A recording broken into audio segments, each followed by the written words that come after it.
English कैसे सीखें? यह प्रश्न लाखों करोड़ों बच्चे जो भारत के डिफरेंट सरकारी स्कूल में पढ़ते हैं, हिंदी मीडियम से पढ़ते हैं, उनके लिए यह है इंग्लिश कैसे सीखें।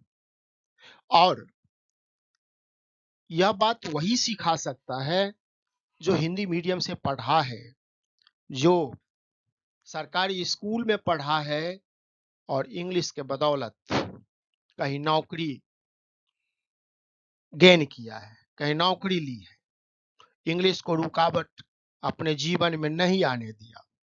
तो मेरा जो अनुभव है उसके अनुसार इंग्लिश सीखने के लिए आपको इंग्लिश ट्रांसलेशन, सबसे पहले इंग्लिश ट्रांसलेशन बनाइए। अब इंग्लिश ट्रांसलेशन में आप पूछेगा किस बुक से बनाएं, तो बुक मायने नहीं रखता है। कोई भी ट्रांसलेशन की किताब 20 रुपए का, 30 रुपए का, 50 रुपए का आप ले लीजिए। बहुत मोटी किताब नहीं लेना है, बहुत पतली किताब लेना है ट्रांसलेशन का, और उसको एक एक चैप्टर बनाइए और उसमें जो वर्ड्स है उसको याद कीजिए। हो सकता है कि कुछ आप गलत भी ट्रांसलेशन बनाएंगे, कुछ सही भी ट्रांसलेशन बनाएंगे, उस पर नहीं जाना है, गलती होगी। इंग्लिश ग्रामर, इंग्लिश ग्रामर में भी अब बहुत लोगों का कहना है कि इंग्लिश बोलने के लिए ग्रामर का जरूरत नहीं है। बात सही है, इंग्लिश बोलने के लिए बहुत बढ़िया ग्रामर हो यह जरूरी नहीं है, लेकिन जो हिंदी मीडियम के छात्र हैं उनको नौकरी भी चाहिए, नौकरी कहीं रखी हुई नहीं है। जब हम सरकारी नौकरी के लिए पियून का भी नौकरी ढूंढने जाते हैं तो हमें इंग्लिश चाहिए। इसीलिए कभी भी हिंदी मीडियम के बच्चों को ग्रामर को इग्नोर नहीं करना चाहिए, ग्रामर को साथ लेकर चलना होगा। और हम बहुत फ्लुएंट इंग्लिश नहीं भी बोल पाए, कोई जरूरी नहीं है कि हम अंग्रेज के जैसे इंग्लिश बोले, लेकिन हमारी इंग्लिश ऐसा तो जरूर हो कि मुझे नौकरी ढूंढने में परेशानी न हो। हम बोलचाल की भाषा अंग्रेजी बोल लें, लिख लें। तो इसके लिए ग्रामर बहुत जरूरी है। वोकैब्युलरी, वर्ड्स, जिसको हम लोग बोलचाल के भाषा में वर्ड मीनिंग कहते हैं। यदि हमारे पास वर्ड पावर ही नहीं होगा तो हम इंग्लिश बोलेंगे क्या? तो इसीलिए वर्ड का होना बहुत जरूरी है।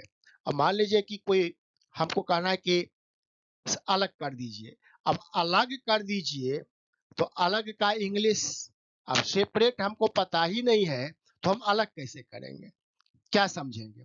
तो इसीलिए वर्ड्स का भी बहुत वैल्यू है।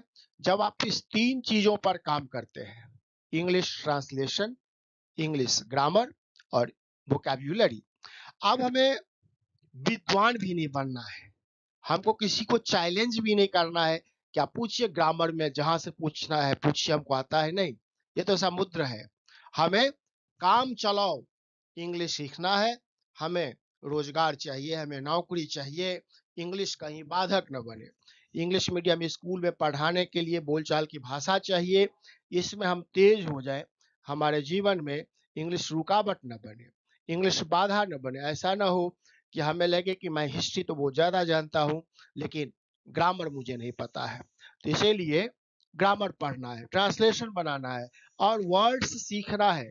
इतना काम हम कर लेंगे, हमारी इंग्लिश अच्छी हो जाएगी और इंग्लिश बाधा नहीं बनेगी। सबसे बड़ी बात यही है कि इंग्लिश के कारण हम नौकरी से वंचित न रह जाए, इंग्लिश के कारण हमको अच्छी अच्छी कंपनी लेने से इनकार न कर दे।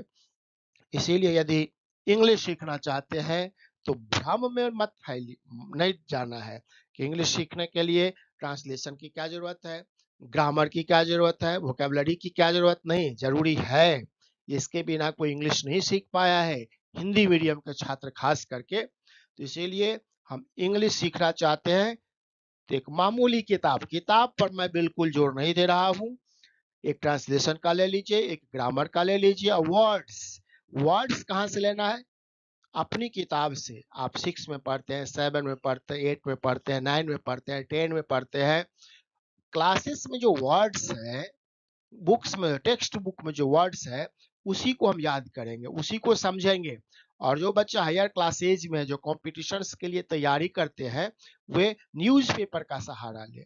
यदि वह टेक्स्ट बुक के वर्ड्स नहीं याद करना चाहते हैं तो न्यूज़पेपर में जो डेली रिपीटेड वर्ड्स आता है उस वर्ड्स को बहुत बढ़िया से डिक्शनरी में देख करके, या आजकल तो मोबाइल है, मोबाइल से आप देख लीजिए और उसे डेली 10-20 वर्ड यूज कीजिए, पढ़ी 10-20 वर्ड याद कीजिए डेली, एक दिन भी नहीं छोड़ना है और नोट करते जाइए। मुझे लगता है 6 महीना यदि हम लोग मेहनत करेंगे तो हमारी इंग्लिश अच्छी हो जाएगी और जीवन में कभी रुकावट नहीं बनने वाली है। Thank you.